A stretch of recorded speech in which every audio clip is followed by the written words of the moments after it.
Hi hello வணக்கம். இது உங்கள் சிவி ஜோன். எல்லாரும் எப்படி இருக்கீங்க? இப்போ பார்த்தீங்கன்னா இனிதே இந்த வாரம் ஸ்கூல் டாஸ்க் முடிஞ்சிருச்சு. ஸோ பயங்கரமான நினைவுகள் இந்த பிக் பாஸ் வீட்டில் இந்த வாரத்தை பொறுத்த வரைக்கும் கண்டிப்பாக வந்து எல்லாருக்குமே மனசை தச்ச மாதிரி விஷயங்கள் எக்கச்சக்கமாக நடந்திருக்கும். அது மட்டும் இல்லாமல் இந்த வாரம் ஃபஸ்ட்டு பர்ஃபார்மன்ஸில் எங்கே வந்துட்டு இதை ஒரு காரணமாக காமிச்சு விஜய் பவரை தூக்கி போட்டுருவாங்களோ அப்படின்னு நினச்சிட்டு இருக்கும்போது அப்படிலாம் கிடையாது. நாங்கள் வந்து வேறு ஒருத்தங்களை வந்து கரை வச்சிட்டோம், அவங்கள தான் வச்சு செய்ய போகிறோம்னு சொல்லிட்டு அன்புகாங்க வந்துட்டு பாவம் அந்த கானாவனத்தை தூக்கி உள்ளே போட்டு கடைசியில் பிக் பாஸ் வந்து ஆக்சுவலாக வந்து இந்த பிளானே வந்து வியானா அண்ட் எஃப்ஜேக்கு தான் வச்சிருப்பார். ஏன்னா வியானாவும் எஃப்ஜேவும் வந்து வேணுமெட்டுமே வாலண்டராக வந்து ஒரு சில விஷயங்கள் பண்ணுறதை வந்து அரோராவே சொல்லியிருப்பாங்க. எனக்கு அது மாதிரி தோணுன்னு சொல்லிட்டு விக்ரம் கிட்ட. ஸோ இந்த விஷயங்கள்லாம் நம்ம இங்கேருந்து பார்க்கும்போது பிக் பாஸ் டைரெக்டாக பார்க்குறவர் அவருக்கு எவ்வளோ விஷயங்கள் இருக்கும். அதனால் இதெல்லாம் வந்து முன்னேற்பாடாக முன்னாடியே வந்துட்டு இந்த ஊசி மணி பாசி மணி கோக்குற விஷயங்கள் எல்லாத்தையும் வந்து பிளான் பண்ணி வச்சுட்டாங்க. அதனால தான் அவர் கேட்ட கொஸ்டினே வந்துட்டு யாரோட பர்ஃபார்மன்ஸ் வெளியில் கவர்ந்த மாதிரி இருந்திருக்காது அப்படின்ற மாதிரி ஒரு கொஸ்டின் கேட்டார். ஆனால் இவங்களும் என்ன பண்ணிட்டாங்க, கானாவனத்தை பிடிச்சி போடவும் சத்தியமாக நினச்சி பார்க்கல. ஏன்னா வியானாவோட தான் நிறைய பேருக்கு இரிட்டேட்டாக இருக்குதுன்னு சொல்லிட்டு எல்லாருமே சொல்லிட்டு இருந்தாங்க. டபால்னு என்ன பண்ணிட்டாங்க, மாறி கானாவனத்தை தூக்கி போடுறாங்க. எஃப்ஜே ஆப்வியஸ்லி ஒரு வாரம் எல்லாருக்குமே தெரியும். கடைசியில் வந்து என்ன ஆகிடுச்சு, எஃப்ஜேவும் கானாவனத்தும் பட் போட்டு ஸ்கெட்சை வந்து மாற்ற முடியாதுல்ல. அங்கே வந்து போடுறாங்க. அங்கே பார்த்தீங்கன்னா ஜெயிலில் வந்துட்டு 2 பேர் உட்கார. ஏன் அப்படின்னா இவங்க பாட்டு உள்ளே போய் குசுன்னு பேசிகிட்டு இருந்தாங்கன்னா வியானாவும் எஃப்ஜேவும் அதனால் அந்த விஷயங்கள் பண்ணாங்க. ஏன்னா எப்படா கேப்பு கிடைக்கும், எப்படா உட்காந்து பேசலாம்னு சொல்லிட்டு இருக்கிற ஆட்கள் இவங்க 2 பேரும்.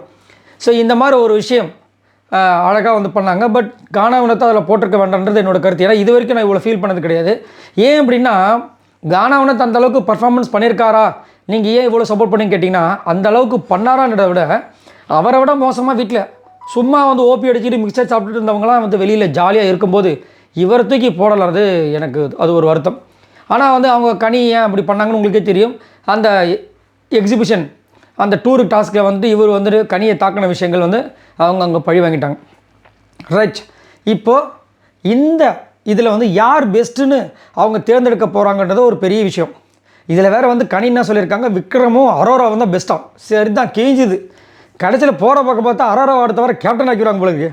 அரோரா மட்டும் கேப்டன் ஆனால் எப்படி இருக்கும் யோசிச்சு பாருங்கள். தலை ரூமில் வந்துட்டு 2 பேருக்கு இடம் கொடுத்துருவாங்கல்ல. கமருதீனுக்கும் நம்ம கானாவனத்துக்கும் ஃபுல்லாக காசிப்பாக ஜாலியாக பேசிகிட்டு இருப்பாங்க. கதவை பூட்டிடுவாங்க, யாரும் உள்ளே வரக்கூடாது. முக்கியமாக கமருதீன் பார்வதிக்கிட்ட பேசவே கூடாது. நீ இதுதான் நான் உனக்கு போகிற ஃபர்ஸ்ட் ரூல். ஏமா ஆளை பிரித்து விடுமா இருங்க. ஆளெல்லாம் வந்து கமருதீன் கானாவனத்தை நான் யாருக்கும் தரமாட்டேன். கம்முக்குட்டியும் கானாக்குட்டி இங்கே தலை ரூமில் இருக்கணும், மற்றவங்களை யாரும் விட மாட்டேன். இந்த மாதிரி தான் பிளானே போடுவாங்க ஃபஸ்ட்டு அவங்களோட. ஏன்னா எல்லா இடத்துலையும் சேஃப்டி பண்ணுறது. அதுவும் இல்லாமல் ஒரு டாஸ்க்லையும் பாருங்கள் அப்படியே ஆந்த கண்ணு மாதிரி போயின்னே இருக்குது அரோராக்கு. எப்போ வந்துட்டு அதாவது நேற்றுலாம் வந்துட்டு மாம்பழம் மாம்பழம் அந்த பாட்டுக்கு 2 பேரும் டான்ஸ் ஆடுறாங்க. அதுக்கப்புறம் ஒரு இதில் வந்துட்டு விஜய் பார்வதிக்கிட்டையும் வினோத்கிட்டையும் ஒரு பேசுகிற விஷயங்களை பார்க்குறாங்க. ஆஹா, நம்ம கூட இந்த கானுக்குட்டியும் நம்ம கூட இந்த கம்முக்குட்டியும் விஜய் பார்வதி கூட சண்டை இது ஜாலியாக இருக்காங்க. அஜிஜோ ஏதாவது பண்ணுமேன்ற மாதிரி பார்க்குறாங்க.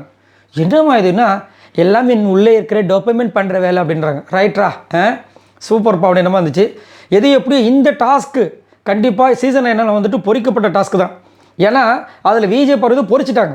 பொறிச்சு எடுத்து அவங்களால என்ன பண்ண முடியுமோ அதில் விஜய் பார்வதி பொறிச்சிட்டாங்க. பிக் பாஸ் வந்து உரிச்சிட்டார். பாவம் வேலை என்ன வேலை அந்த மாதிரி வேலையை கொடுத்து தெரியாத பொண்ணை சமையல் தெரியாத பொண்ணை தூக்கி அதில் போட்டு.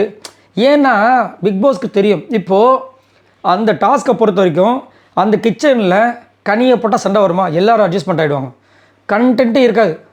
விஜய் பார்வதி அவங்களோட பங்குக்கு இது ஸ்டூடெண்ட்டாக இருந்தாங்கன்னா ஏதாவது ஒரு சம்பவம் போடுவாங்க, மற்றபடி பெருசாகவே இருக்காது. இப்போ எத்தனை வந்துச்சு பாருங்கள்.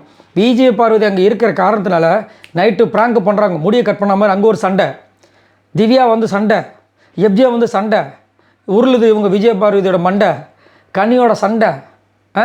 இவ்வளோ விஷயங்கள் எப்படி வந்துச்சு, விக்ரமுக்கு பண்ண வேலைகள், இவ்வளோ விஷயங்கள் எப்படி வந்துச்சு, விஜய் பார்வதி அங்கே இருந்ததுனால தான். இதே இது வேறு யாரும் இருந்திருந்தாங்கன்னா ஒன்றுமே வந்திருக்காது. அதே மாதிரி சாப்பாட்டில் சண்டை வந்துச்சா, என்ன செய்ய தெரியாது. எல்லா கால்குலேஷனும் பிக் பாஸ் சூப்பராக போகிறது, அது அவங்களுக்கு தெரியுது.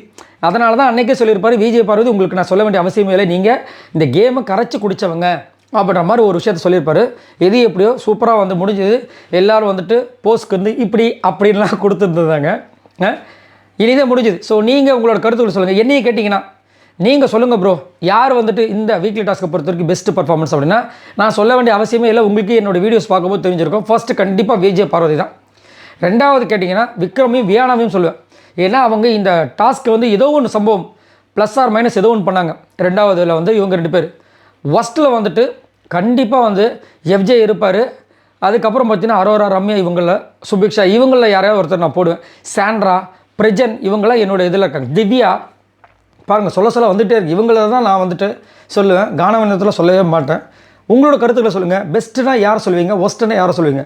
மறக்காமல் கமெண்ட்ஸ் பண்ணுங்கள். நம்மளோட சேனலை மறக்காமல் சப்போர்ட் பண்ணுங்கள். பாய் நண்பர்களே.